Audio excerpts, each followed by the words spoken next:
What's up, y'all? It's GC Kinsey, here to break down the transphobic argument that sharing your pronouns means you're somehow manipulating or coercing other people into using them.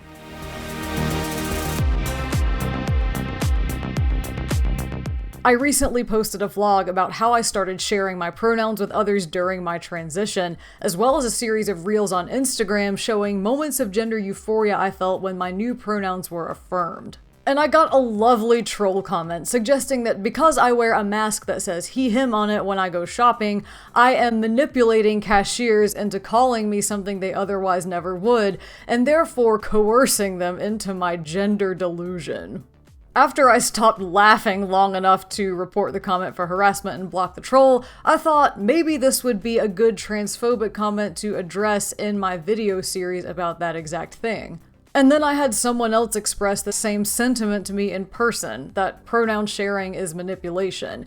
And the same thing happened to a friend of mine recently as well, so I thought it's definitely a good idea to address this because this particular brand of transphobia seems to be making the rounds. So here is a list of reasons why this argument is completely ridiculous, and why you shouldn't let it make you feel bad about sharing your pronouns. Number 1. If sharing our pronouns is manipulation, then what is sharing our names? We all do that, right? Whether it's in an introduction, or on a name tag, or in our social media profiles, we tell people what our names are so they know what to call us. And telling people our pronouns accomplishes the exact same thing.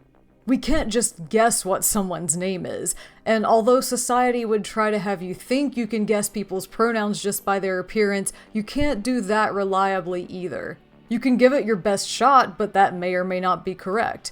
The only way to know for sure is if the other person tells you. No one has ever tried to argue that sharing our names is manipulative or coercive. It's what's expected.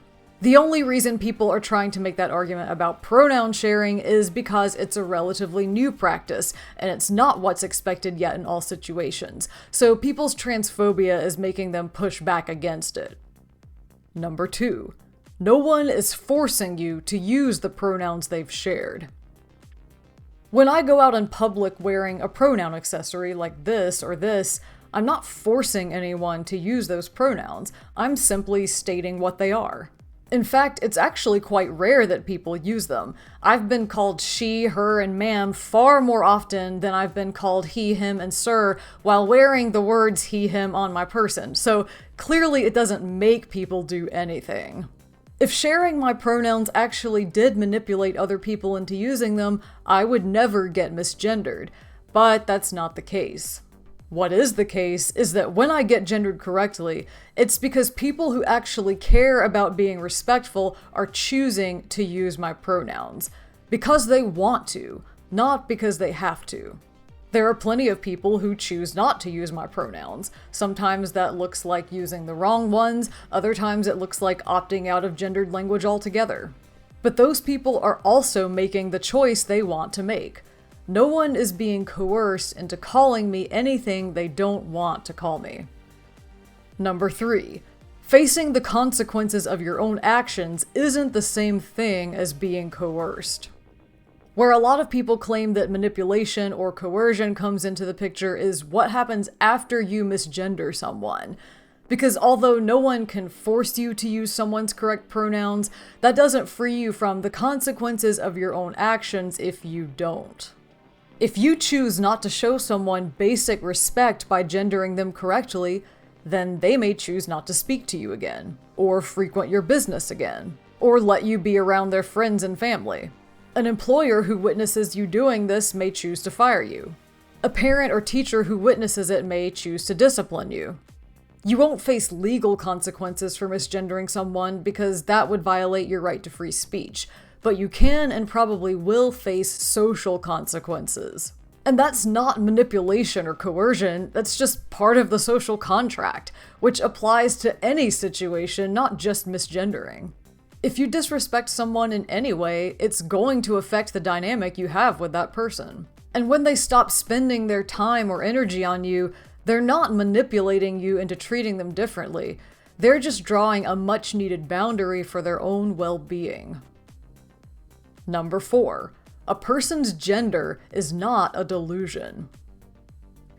I think by now it's pretty clear that no one has to call anyone else by their correct pronouns, even though they definitely should. But I want to address the other part of that troll comment I got, the reason why people object to pronoun sharing in the first place, which is that they think trans people's genders are a delusion. And by acknowledging us as who we are, they're feeding into that delusion. They're playing our little game. But if we go by that logic, then isn't the gender binary and all the social baggage that goes with it a delusion too?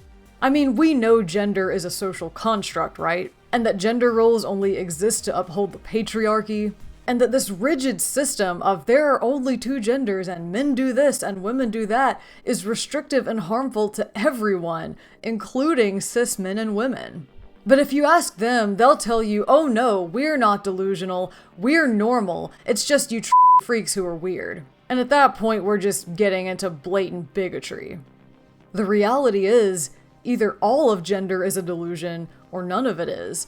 And I think we can agree that even though gender is a social construct, it's one that has a very real impact on our lives, just like any other thing humans have socially constructed, like race or money. So writing gender off as a delusion doesn't really work, but it especially doesn't work if the only gender experiences you're writing off are the trans ones. Believe me, I understand that when you grow up in a very rigid binary system, learning that gender is actually a lot more expansive than you thought can be a lot to process. But that doesn't mean it's wrong, or that trans people aren't the genders we say we are. And respecting everyone's gender, even if it doesn't meet your expectations, isn't buying into a delusion or playing a game. It's simply treating trans people the same way everyone else already gets treated by default every day. So that wraps up my list of reasons why pronoun sharing isn't manipulating or coercing anyone into participating in a gender delusion. I want to close things out with a few quick reminders. First, it is extremely helpful to the trans community to normalize the fact that we can't assume pronouns based on appearance. So, if you feel comfortable doing so, and if it is safe for you to do so, I encourage you to share your pronouns with anyone new that you meet. This can be through a pronoun accessory, pronouns in your bio, just saying your pronouns out loud along with your name, whatever works for you. And if you want some tips about how to normalize the practice of pronoun sharing without making anyone feel pressured into it, check out the video that I have linked here. Second, if you know anyone who gets misgendered a lot, privately pull them aside and ask if they'd like you to step in and help remind other people about their correct pronouns. It can be really intimidating for someone to have to advocate for themselves every time they get misgendered, but if a friend or relative or coworker has their back, that can help make things a lot easier and less awkward. So offering to do that for someone and then following through is a great way that you can be an ally and show solidarity with the trans community. And finally, being misgendered really hurts, especially when it happens over and over, day in and day out, which is something that a lot of trans people have to deal with.